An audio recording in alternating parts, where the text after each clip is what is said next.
क्या कर लोगे जनसंख्या नियंत्रण से? हर कोई चिल्ला रहा है जनसंख्या नियंत्रण पर कानून लाओ, कानून लाओ। चलो मान लिया कानून आ गया, क्या रखेंगे उस कानून में? क्या सामने वाले मानेंगे? जब ये बात नहीं उठी, जब 1956 में हिंदू मैरिज एक्ट बनाया गया, तब आपके मुंह सिले हुए थे क्या? जब आपसे ये कहा गया कि हिंदू सिर्फ एक विवाह करेगा, तब क्यों नहीं तय किया गया कि मुसलमान और बाकी धर्म के लोग इस देश में जो भी रहेगा वो सिर्फ एक ही शादी करेगा और उसके बच्चों की संख्या लिमिट होगी? मान लो तुमने 2 बच्चों का नियम बना भी दिया कि भाई हिंदू शादी करे या कोई भी शादी करे 2 बच्चे पैदा करेगा। अरे जो 4 औरतों से शादी कर रहा है वो तो 8 तो अपना पैदा करेगा, हमसे 4 गुने तो वैसे ही हो गए। फिर किस बात का रह जाएगा जनसंख्या नियंत्रण कानून? सबसे पहले जरूरी है यूनिफॉर्म सिविल कोड, अर्थात इस देश में रहने वाला हर व्यक्ति कानून के अंदर होगा, संविधान के अंदर होगा। देश का संविधान सभी के धर्म की पुस्तकों से ऊपर है। पहले संविधान, उसके बाद आपकी धार्मिक पुस्तकें आती है। जो संविधान को नहीं मान सकता वो इस देश की धरती पर है क्यों? वो यहाँ के सिस्टम में क्यों है? उसे निकाल कर वहां भेज दो जहां वो अपने धर्म को मान ले।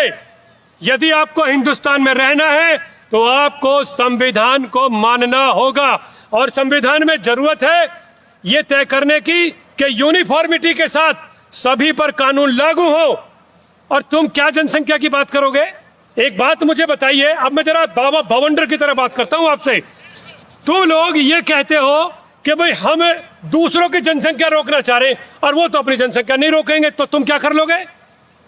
तुम्हारे अंदर दम नहीं 1 से 2 बच्चे पैदा करने का, क्योंकि तुम्हें वो औलाद चाहिए जिसके पैरों के नीचे मखमल हो और जिसके सोने के नीचे मखमल के गद्दे हो, जिसे सोने के लिए एयर कंडीशन चाहिए, जिसे चलने के लिए 50 लाख की गाड़ी चाहिए। तुम्हें सुख सुविधाओं के साथ खुद जीना है और अपनी औलाद को जिलाना है। तुम्हारी यही इच्छा हमारी जनसंख्या को रोक रही है। मुझे इससे आपत्ति नहीं है कि उनकी जनसंख्या कितनी है, मुझे आपत्ति इस चीज से है तुम्हें किसने रोका है? कितने लोगों को नेता बनना है? पता नहीं क्या आग लग रही है लोगों को। अरे भाई दूसरा तीसरा बच्चा पैदा कर लिया तो मैं चुनाव नहीं लड़ सकता। अबे तेरी ऐसी की तैसी क्या बनेगा? तू सरपंच, पार्षद, एमएलए, विधायक कितने बनोगे? सिर्फ वो एक इलेक्शन लड़ने के लिए जो तू कभी लड़ भी नहीं पाएगा, उसके लिए तूने अपनी जनसंख्या को नियंत्रित कर लिया। तू ये सोचता रहा कि मैं तो एक पैदा कर लूंगा और उस एक से ही सारा काम हो जाएगा। भैया एक बात सुन लो, ये लोकतंत्र है, यहाँ वोट से सत्ताएं बदलती हैं, वोट से, और जिसके हाथ में वोट होंगी वो जीतेगा। तुम्हारे और मेरे से नहीं जीतेंगे लोग। यदि हमारी जनसंख्या घट गई तो सत्ताएं अपने आप बदल जाएंगी और फिर उनके ही अनुसार नियम कानून चलेंगे। यदि सरकार लाना चाहती है तो पहले यूनिफॉर्म सिविल कोड लाए, उसके बाद जनसंख्या नियंत्रण कानून लाए, क्योंकि जनसंख्या नियंत्रण कानून बिना यूनिफॉर्म सिविल कोड के नहीं आएगा। और 1856 में पास हुआ हिंदू मैरिज एक्ट दोबारा से कंसीडर किया जाए, हिंदुओं को भी स्वतंत्रता दी जाए कि वो 1 से ज्यादा विवाह कर सके। हमें क्यों नहीं छूट दी जा रही है 1 से ज्यादा विवाह करने की? चाहे हम करें या ना करें, लेकिन ये छूट होनी चाहिए। तीसरी चीज जिसकी सबसे ज्यादा जरूरत है देश में, धार्मिक कट्टरवादिता के खिलाफ। वो कट्टरवादिता चाहे मुस्लिम धर्म में हो, हिंदू धर्म में हो, ईसाई धर्म में हो, देश के किसी भी धर्म में हो, कट्टरता के लिए कोई स्थान देश के संविधान में नहीं होना चाहिए। जो कट्टर है ना उसको तो कट्टे में भर के बांध दो और डाल दो काल कोठरी में कि यहीं बैठ। जो कट्टर है उसको कट्टे में भर दो, तभी देश का संविधान बचेगा, तभी इस देश में लोकतंत्र जीवित रह सकता है।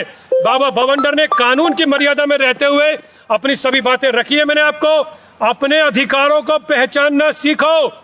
आज के मौजूदा लोकतंत्र में 100 में से 25 आदमी जिसके पक्ष में खड़े हैं ना, वो चुनाव जीत रहा है। तो आप सोच कर देखिए कि आगे चलकर क्या होने वाला है।